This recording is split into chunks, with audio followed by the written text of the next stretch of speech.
ধস্তাধস্তি, রক্তপাত, পুলিশকে আঙুল উঁচিয়ে শাসানি, পাল্টা পুলিশের লাঠিচার্জ, কিছুই বাদ যায়নি। সোমবার রাতে তৃণমূল বিজেপি সংঘাতকে কেন্দ্র করে এভাবেই রণক্ষেত্রের চেহারা নেয় ইকবালপুরের হুসেন শাহ রোড। পুলিশের লাঠির ঘায়ে আহত হন বিজেপি প্রার্থী রাকেশ সিং সহ বেশ কয়েকজন কর্মী। সেই ঘটনায় এবার বিজেপি প্রার্থীর বিরুদ্ধেই দায়ের হলো জোড়া এফআইআর। পুলিশ সূত্রে খবর, ইকবালপুরে অশান্তির ঘটনায় মোট 3টি এফআইআর হয়েছে, যার মধ্যে একটি তৃণমূল ও একটি বিজেপির পাশাপাশি পুলিশের তরফেও স্বতঃপ্রণোদিত মামলা রুজু করা হয়েছে। দুটিতে নাম রয়েছে বিজেপি প্রার্থী রাকেশ সিং এর। রাকেশ সিং ও তার দলবলের বিরুদ্ধে একাধিক জামিন অযোগ্য ধারায় মামলা দায়ের করা হয়েছে। পুলিশের স্বতঃপ্রণোদিত মামলায় উল্লেখ করা হয়েছে, রাকেশ সিং এর উস্কানিতে ও নেতৃত্বে পুলিশের উপরে হামলা করা হয়। ডিসি পোর্টকে শারীরিক নিগ্রহ, তার হেলমেট ছিনিয়ে নেওয়া ও মারধর সহ ইকবালপুর থানার ওসিকেও মারধরের অভিযোগ আনা হয়েছে।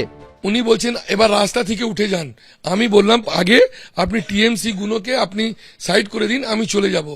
উনি ওদেরকে পাশে রেখে ওদেরকে দেখিয়ে আমাদেরকে লাঠি ডান্ডা আর অসভ্যতা আর টিএমসি কাজ উনি করেছেন। নেতাকে খুশি করতে জন্য করছেন, তো আপনি তো কোনো একটা প্রমাণ হবে তো। যখন ওনার বডি ক্যামের হাত লাগাবো তো রাকেশ সিং তো হাত লাগবে, বা কোনো কর্মী যদি হাত লাগায় তো ওনার তো বডিতে হাত লাগবে। এই সব মামলা করে করে উনি যে ভেবেছিলেন কালকে অ্যারেস্ট করে নেব আর ক্লিন সুইপ ববি হাকিমকে গিফট দিয়ে দিব, উনি পারবেন না। সোমবার সন্ধ্যায় হুসেন শাহ রোডে বিজেপি প্রার্থী রাকেশ সিং এর সমর্থনে চলছিল পথসভা।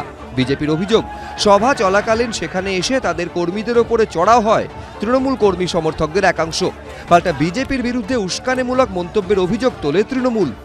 200 লোক মিলে মিনি পাকিস্তান জিন্দাবাদ করছে। আমিও ওখানে হেনস্থা হয়েছি।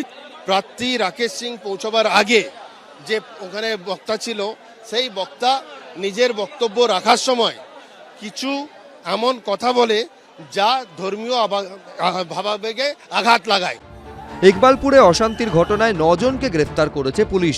ধৃতদের মধ্যে রয়েছেন 5 জন বিজেপি কর্মী ও 4 জন তৃণমূল কর্মী।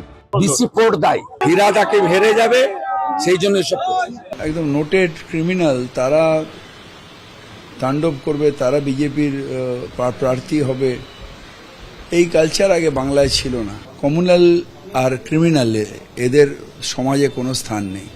যারা পুলিশকে গিয়ে মারবে, আমি যদি পুলিশকে মারি পুলিশ আমায় মারবে না, এটা তো হতে পারে না।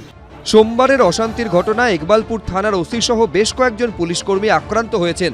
মঙ্গলবার আক্রান্ত পুলিশকর্মীদের দেখতে কোঠারি হাসপাতালে আসেন police commissioner Ajay Nanda, Sandeep Sarkar, Parthapratim Ghosh, Soumitra Roy, ABP Ananda.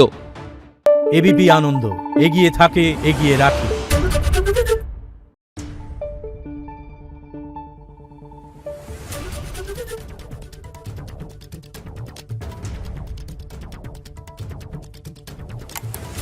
Thank you.